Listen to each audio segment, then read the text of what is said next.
Ceasefire signatories announces the suspension of political dialogue with the Myanmar military. United Nations says violence is still raging in a vast swath of South Sudan a year after a peace deal was signed to end a civil war that began in 2013. Niger vowed in a presidential runoff to usher in the first democratic transition.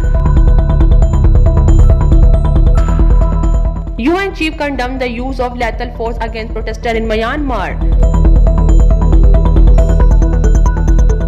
Germany declines arms export to India over Indian illegally occupied Jammu and Kashmir atrocities.